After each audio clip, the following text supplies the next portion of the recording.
పట్టణ టీడీపీ కార్యాలయంలో గ్రీవెన్స్ ను నిర్వహించారు. ఎమ్మెల్సీ ఆలపాటి రాజేంద్ర ప్రసాద్ ప్రజల నుండి అర్జీలను స్వీకరించారు. ప్రజల సమస్యల పరిష్కారానికి పార్టీ ఆదేశాల ప్రకారం ప్రతి వారం గ్రీవెన్స్ నిర్వహిస్తున్నట్లు ఎమ్మెల్సీ ఆలపాటి రాజేంద్ర ప్రసాద్ తెలియజేశారు. శుక్రవారం సాయంత్రం పార్టీ కార్యాలయంలో ప్రజల నుండి అర్జీలను స్వీకరించారు. ఈ సందర్భంగా ఆలపాటి రాజేంద్ర ప్రసాద్ మాట్లాడుతూ ప్రజలు అందజేసిన అర్జీలను సంబంధిత శాఖల అధికారులకు పంపించి సమస్యల పరిష్కారానికి కృషి చేస్తామని తెలిపారు. ఇప్పటికే నివసిస్తున్న స్థలాలకు పట్టాలు మంజూరు చేయాలని, పెండింగ్లో ఉన్న సివిల్ కేసులపై చర్యలు తీసుకోవాలని ప్రజలు కోరారు.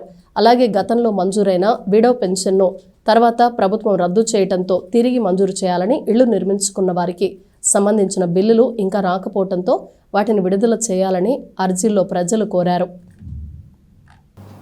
ల్యాండ్లెస్ పూర్ ఈ గ్రీవెన్సల్లో పట్టాలు ఆల్రెడీ ఎప్పటి నుంచో వాళ్ళు నివసిస్తున్నటువంటి స్థలాలకు పట్టాలు ఇవ్వమని చెప్పి ప్రభుత్వాన్ని కోరుతా ఉన్నారు. గత కొన్ని సంవత్సరాలుగా వాళ్ళకి పట్టాలు ఇవ్వమని చెప్పి ఎంఆర్ఓ గారికి కూడా కోరటం అయింది. సబ్ కలెక్టర్ గారి దగ్గర వాళ్ళ రిప్రజెంటేషన్స్ని ఫార్వర్డ్ చేశారని చెప్పి చెప్పడం జరిగింది.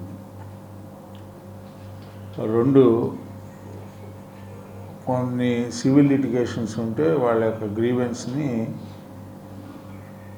ఎంఆర్ఓలు పరిగణలో తీసుకొని వాళ్ళ సమస్యను పరిష్కరించడానికి వాళ్ళు ఇచ్చిన ఫిర్యాదుని బేస్ చేసుకొని వాళ్ళు విచారించి సమస్యను పరిష్కరించమని చెప్పడం కూడా జరిగింది. అదేవిధంగా సింగిల్ ఉమెన్ విడో దీని కింద పరిగణలో తీసుకొని వాళ్ళ గతంలో 2014-19లో పెన్షన్ ఇవ్వటం జరిగింది. పోయిన జగన్మోహన్ రెడ్డి ప్రభుత్వంలో ఆ పెన్షన్స్ని తీసేయటం జరిగింది దుర్మార్గంగా. మరలా వారికి పెన్షన్ ఇవ్వమని చెప్పి కోరటం జరిగింది. వాళ్ళని అప్లై చేసుకోమని చెప్పడం జరిగింది. ఈ కాకుండా గ్రామీణ ప్రాంతాల నుంచి ఇల్లు కట్టుకున్న వాళ్ళు ఉన్నారు. ఇల్లు కట్టుకొని వాళ్ళకి ఇంకా బిల్స్ రాలేదని కొంతమేరకు వచ్చినాయని చెప్పి గత ప్రభుత్వంలో ఇల్లు కట్టుకొని పూర్తయితే వాళ్ళకి బిల్స్ పెండింగ్ పెట్టి ఇంతవరకు రిలీజ్ చేయకుండా ఉంది. ఆ బిల్స్ని ఫార్వర్డ్ చేయమని చెప్తా ఉన్నాం. ప్రభుత్వం దృష్టికి తీసుకొచ్చి వాళ్ళకి బిల్స్ ఏవైతే పెండింగ్ ఉన్నాయో ఆ బిల్స్ని ఇప్పిస్తామని చెప్పి చెప్పడం జరిగింది.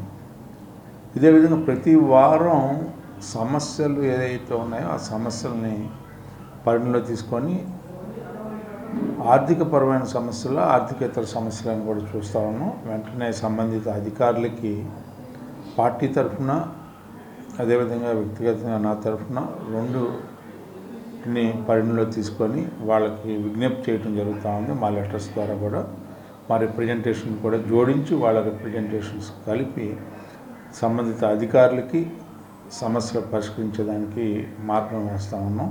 ఇది ఒక శుభ పరిణామం. ఎవరికి కూడా ఎలాంటి ఇబ్బంది లేకుండా ప్రతి వారం కూడా వారికి అందుబాటులో ఉంటూ